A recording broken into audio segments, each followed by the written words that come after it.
semuanya. Perkenalkan, nama saya Tasyantik Salsabila. Saya mahasiswa Universitas PGRI Argopuro Jember, Prodi S1 Pendidikan Luar Biasa, kelas 22A1 dengan nomor NIM 221F20001. Nah, di sini saya akan menjelaskan tentang strategi dan pendekatan pembelajaran bagi anak tunanetra guna untuk memenuhi tugas UAS tentang pendidikan anak tunanetra dengan dosen pengampu Bunda Sugihartati SPD MPD. Baik teman-teman, kali ini kita akan belajar tentang strategi dan pendekatan pembelajaran bagi anak tunanetra. Strategi pembelajaran pada dasarnya adalah pendayagunaan secara tepat dan optimal dari semua komponen yang terlibat dalam proses pembelajaran yang meliputi tujuan, materi pembelajaran, media, metode siswa, guru, lingkungan belajar, dan evaluasi sehingga proses pembelajaran berjalan dengan efektif dan efisien. Beberapa strategi yang dapat dilakukan oleh guru dalam menangani anak tunanetra. Baik teman-teman, di video kali ini kita akan belajar tentang strategi dan pendekatan pembelajaran bagi anak tunanetra.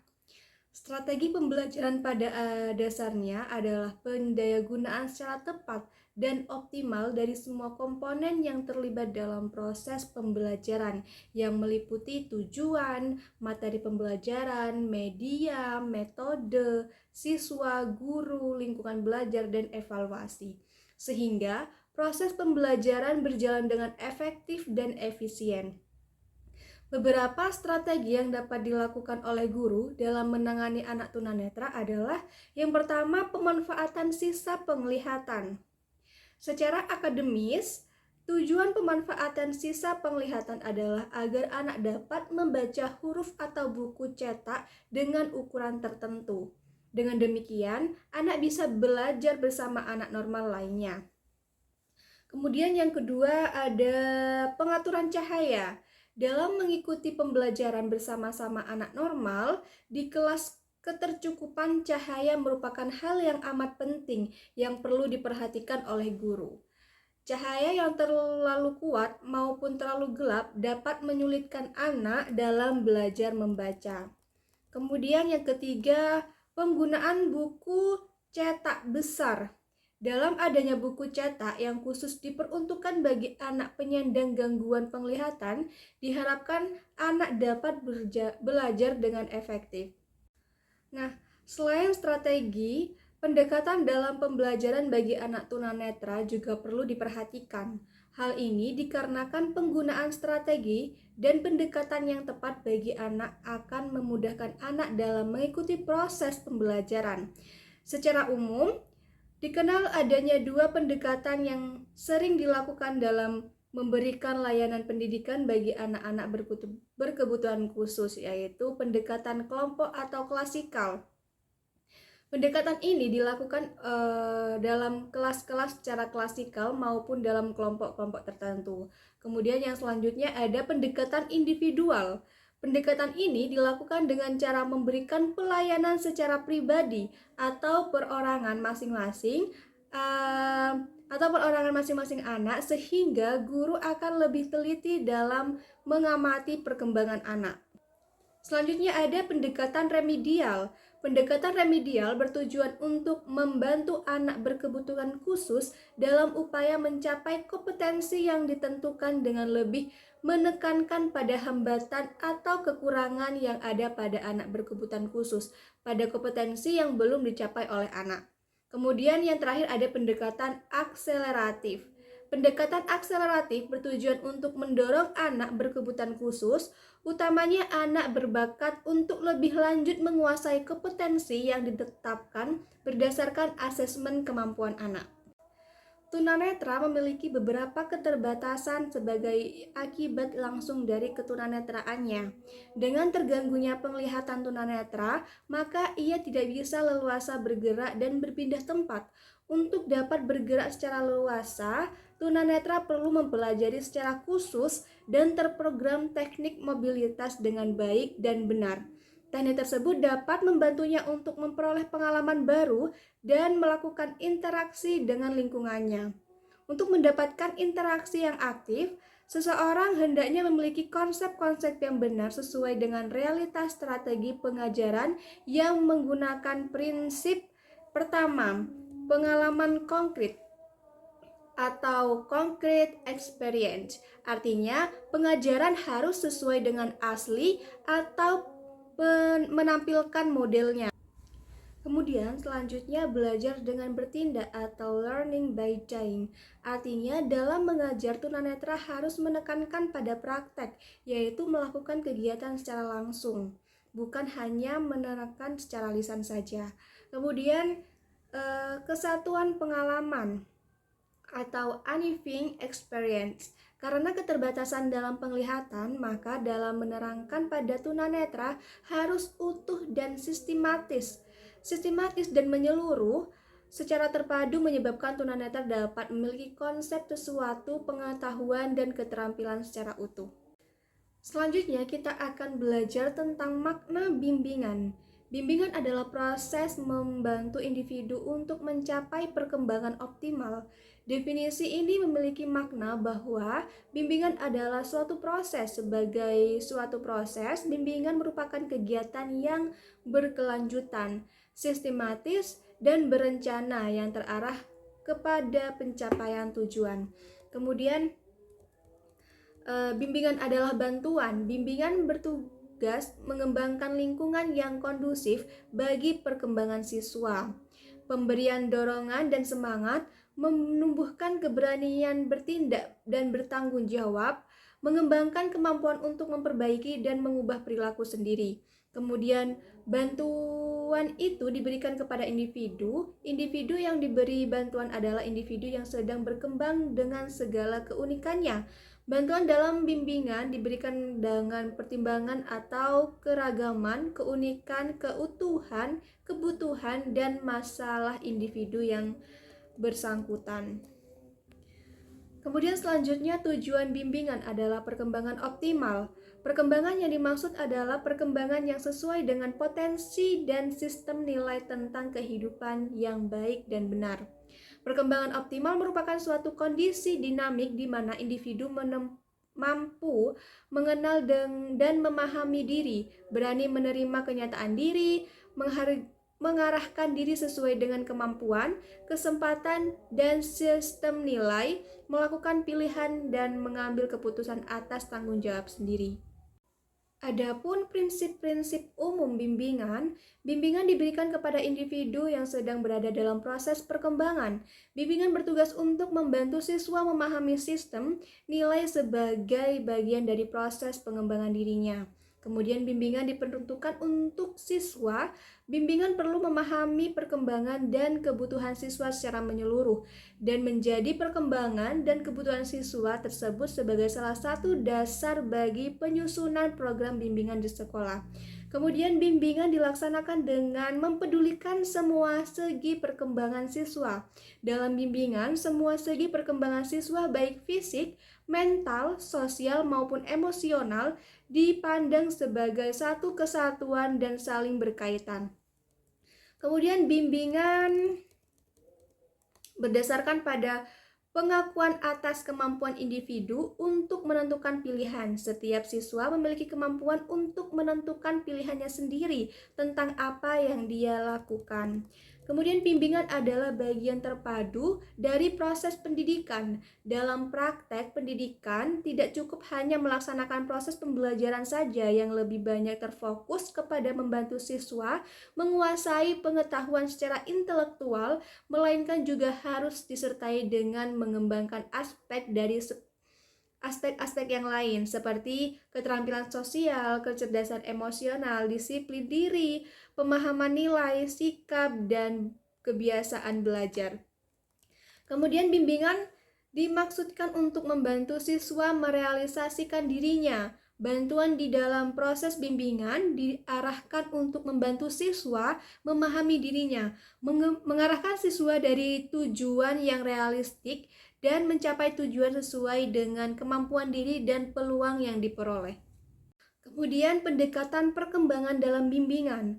Menurut Myrick dalam Ahman 2005 mengemukakan 4 pendekatan dapat dirumuskan sebagai pendekatan dalam bimbingan, yaitu pendekatan krisis. Bimbingan menunggu munculnya suatu krisis dan dia bertindak membantu seseorang yang menghadapi krisis tersebut. Kemudian pendekatan remedial. Bimbingan akan memfokuskan bantuannya kepada upaya menyembuhkan atau memperbaiki kelemahan-kelemahan yang tampak. Strategi yang bisa dilakukan adalah mengajarkan kepada siswa keterampilan tertentu, misalnya keterampilan berdamai, sehingga siswa tadi memiliki keterampilan untuk mengatasi masalah hubungannya pribadi. Kemudian pendekatan preventif. Pendekatan ini mencoba mengantisipasi masalah-masalah genetik dan mencegah terjadinya masalah tersebut. Masalah-masalah yang dimaksud seperti putus sekolah, berkelahi, kenakalan, merokok, dan sejenisnya yang secara potensial masalah itu dapat terjadi pada siswa secara umum. Teknik yang dapat digunakan diantaranya mengajar dan memberikan informasi. Kemudian ada pendekatan perkembangan. Pendekatan ini memberikan perhatian kepada tahap-tahap perkembangan siswa, kebutuhan dan niat serta membantu siswa mempelajari keterampilan hidup. Itu menurut Robert Myrick 1989. Teknik yang dapat dilakukan diantaranya mengajar, menukar informasi, bermain peran, melatih, tutorial, dan konseling. Ada 4 komponen program dalam bimbingan perkembangan, yaitu layanan dasar bimbingan, yaitu layanan umum bagi semua siswa. Kemudian layanan responsif, yaitu layanan untuk membantu siswa mengatasi masalah yang sedang dihadapi itu. Kemudian layanan perencanaan individual, yaitu layanan yang digunakan untuk membantu siswa mengembangkan dan mengimplementasikan rencana pendidikan, karir, dan pribadi. Kemudian komponen pendukung sistem untuk komponen yang berkaitan dengan aspek manajerial. Kemudian pendekatan perkembangan dalam bimbingan. Menurut Myrick dalam Ahman 2005 mengemukakan 4 pendekatan dapat dirumuskan sebagai pendekatan dalam bimbingan, yaitu pendekatan krisis. Bimbingan menunggu munculnya suatu krisis dan dia bertindak membantu seseorang yang menghadapi krisis tersebut. Kemudian pendekatan remedial. Bimbingan akan memfokuskan bantuannya kepada upaya menyembuhkan atau memperbaiki kelemahan-kelemahan yang tampak. Strategi yang bisa dilakukan adalah mengajarkan kepada siswa keterampilan tertentu, misalnya keterampilan berdamai, sehingga siswa tadi memiliki keterampilan untuk mengatasi masalah hubungannya pribadi. Kemudian pendekatan preventif. Pendekatan ini mencoba mengantisipasi masalah-masalah genetik dan mencegah terjadinya masalah tersebut. Masalah-masalah yang dimaksud seperti putus sekolah, berkelahi, kenakalan, merokok, dan sejenisnya yang secara potensial masalah itu dapat terjadi pada siswa secara umum. Teknik yang dapat digunakan diantaranya mengajar dan memberikan informasi. Kemudian ada pendekatan perkembangan. Pendekatan ini memberikan perhatian kepada tahap-tahap perkembangan siswa, kebutuhan dan niat serta membantu siswa mempelajari keterampilan hidup. Itu menurut Robert Myrick 1989. Teknik yang dapat dilakukan diantaranya mengajar, menukar informasi, bermain peran, melatih, tutorial, dan konseling. Ada 4 komponen program dalam bimbingan perkembangan, yaitu layanan dasar bimbingan, yaitu layanan umum bagi semua siswa. Kemudian layanan responsif, yaitu layanan untuk membantu siswa mengatasi masalah yang sedang dihadapi itu. Kemudian layanan perencanaan individual, yaitu layanan yang digunakan untuk membantu siswa mengembangkan dan mengimplementasikan rencana pendidikan, karir, dan pribadi. Kemudian komponen pendukung sistem untuk komponen yang berkaitan dengan aspek manajerial. Kemudian kita selanjutnya akan membahas tentang bimbingan bagi anak berkebutuhan khusus. Bimbingan bagi anak berkebutuhan khusus itu yang pertama ada jenis bimbingan. Jenis bimbingan meliputi bimbingan fisik. Dengan bantuan bimbingan, dokter dan petugas kesehatan, anak berkebutuhan khusus hendaknya diberi bimbingan. Bimbingan tersebut dilakukan melalui contoh, pengawasan, dan pembiasaan. Contoh bimbingan yang harus dilakukan atau diberikan antara lain cara memelihara kesehatan dirinya, kemudian memelihara kebersihan pakaian, memelihara lingkungan sekitar, memelihara kesehatan badan, dan menangani dirinya saat sedang sakit. Kemudian ada bimbingan belajar. Bimbingan belajar diberikan kepada anak berkebutuhan khusus pada umumnya, khususnya pada siswa yang pada saat itu saat membutuhkan bantuan untuk memecahkan masalah atau kesulitan yang hubungannya dengan kegiatan belajar, baik itu di sekolah, di asrama, di luar sekolah, ataupun di luar asrama. Usaha bimbingan diarahkan kepada siswa untuk membantu siswa agar dapat menyesuaikan diri secara memadai dan situasi belajar. Upaya yang dapat dilakukan misalnya dengan cara memperkuat motif-motif yang sudah ada pada diri siswa, memperjelas tujuan belajar, merumuskan tujuan-tujuan sementara yang segera akan dicapai, kemudian membina situasi persaingan yang sehat dan kalau perlu memberikan rangsangan baik dengan kata-kata pujian atau sesekali dalam bentuk hadiah berupa benda.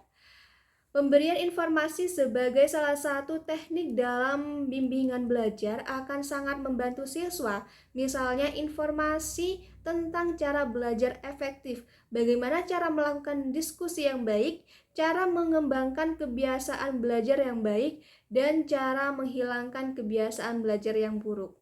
Kemudian ada bimbingan penyesuaian diri. Siswa dituntut untuk dapat menyesuaikan dirinya, baik dengan dirinya sendiri, dengan keluarga, dengan lingkungan sekolah, dengan teman sebaya, dan dengan masyarakat luas. Bimbingan ditekankan pada anak yang dianggap menjadi salah satu pusat perhatian dan cenderung dikasihani oleh orang-orang sekitarnya. Bimbingan dilakukan secara individu maupun dengan cara kelompok yang meliputi menumbuhkan kepercayaan kepada diri sendiri. Kemudian bimbingan dalam bidang vokasional, penyuluhan pribadi diajak berperan dalam serta kegiatan kelompok dan dibiasakan bergaul dengan masyarakat luas akan membawa mereka kepada kemampuan dan kesanggupan untuk sanggup berdiri sendiri secara wajar di tengah-tengah masyarakat umum. Kemudian ada bimbingan vokasional. Fokus bimbingan vokasional atau kerja adalah untuk membantu anak dalam menilai kemampuan dasar, minat, sikap, serta kecakapan khusus yang mereka miliki. Mengarahkan anak pada kemungkinan-kemungkinan pekerjaan yang sesuai dengan keterbatasan yang dimilikinya. Kemudian memberikan bimbingan khusus bagi anak yang mendapat kesulitan dalam menentukan kriteria di masa yang akan datang. Memberikan bantuan dalam petunjuk bagi anak tentang kemungkinan-kemungkinan lapangan kerja yang dapat dimasuki dan diminta mereka dapat menyalurkan keinginan bila telah selesai mengikuti latihan kerja tertentu. Kemudian kita selanjutnya akan membahas tentang bimbingan bagi anak berkebutuhan khusus. Bimbingan bagi anak berkebutuhan khusus itu yang pertama ada jenis bimbingan. Jenis bimbingan meliputi bimbingan fisik. Dengan bantuan bimbingan, dokter dan petugas kesehatan, anak berkebutuhan khusus hendaknya diberi bimbingan. Bimbingan tersebut dilakukan melalui contoh, pengawasan, dan pembiasaan. Contoh bimbingan yang harus dilakukan atau diberikan antara lain cara memelihara kesehatan dirinya, kemudian memelihara kebersihan pakaian, memelihara lingkungan sekitar, memelihara kesehatan badan, dan menangani dirinya saat sedang sakit. Kemudian ada bimbingan belajar. Bimbingan belajar diberikan kepada anak berkebutuhan khusus pada umumnya, khususnya pada siswa yang pada saat membutuhkan bantuan untuk memecahkan masalah atau kesulitan yang hubungannya dengan kegiatan belajar, baik itu di sekolah, di asrama, di luar sekolah, ataupun di luar asrama. Usaha bimbingan diarahkan kepada siswa untuk membantu siswa agar dapat menyesuaikan diri secara memadai dan situasi belajar. Upaya yang dapat dilakukan misalnya dengan cara memperkuat motif-motif yang sudah ada pada diri siswa, memperjelas tujuan belajar, merumuskan tujuan-tujuan sementara yang segera akan dicapai, kemudian membina situasi persaingan yang sehat dan kalau perlu memberikan rangsangan baik dengan kata-kata pujian atau sesekali dalam bentuk hadiah berupa benda. Pemberian informasi sebagai salah satu teknik dalam bimbingan belajar akan sangat membantu siswa. Misalnya informasi tentang cara belajar efektif, bagaimana cara melakukan diskusi yang baik, cara mengembangkan kebiasaan belajar yang baik, dan cara menghilangkan kebiasaan belajar yang buruk. Kemudian ada bimbingan penyesuaian diri. Siswa dituntut untuk dapat menyesuaikan dirinya, baik dengan dirinya sendiri, dengan keluarga, dengan lingkungan sekolah, dengan teman sebaya, dan dengan masyarakat luas. Bimbingan ditekankan pada anak yang dianggap menjadi salah satu pusat perhatian dan cenderung dikasihani oleh orang-orang sekitarnya. Bimbingan dilakukan secara individu maupun dengan cara kelompok yang meliputi menumbuhkan kepercayaan kepada diri sendiri. Kemudian bimbingan dalam bidang vokasional, penyuluhan pribadi diajak berperan dalam serta kegiatan kelompok dan dibiasakan bergaul dengan masyarakat luas akan membawa mereka kepada kemampuan dan kesanggupan untuk sanggup berdiri sendiri secara wajar di tengah-tengah masyarakat umum. Kemudian ada bimbingan vokasional. Fokus bimbingan vokasional atau kerja adalah untuk membantu anak dalam menilai kemampuan dasar, minat, sikap, serta kecakapan khusus yang mereka miliki. Mengarahkan anak pada kemungkinan pekerjaan yang sesuai dengan keterbatasan yang dimilikinya. Kemudian memberikan bimbingan khusus bagi anak yang mendapat kesulitan dalam menentukan kriteria di masa yang akan datang. Memberikan bantuan dalam petunjuk bagi anak tentang kemungkinan lapangan kerja yang dapat dimasuki dan diminta mereka dapat menyalurkan keinginan bila telah selesai mengikuti latihan kerja tertentu. Selanjutnya, kita membahas tentang layanan bimbingan pada anak dengan hambatan penglihatan. Layanan dasar bimbingan adalah membantu seluruh siswa dalam mengembangkan keterampilan dasar untuk kehidupannya.